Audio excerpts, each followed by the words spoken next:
पकई भल भाव कषि नेबा। अदा रसुण पेस्ट दे देइछि।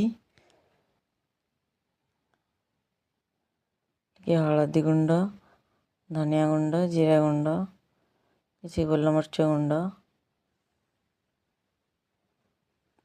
चिकेन मसला किसी पकईकि आप कषि नेबे।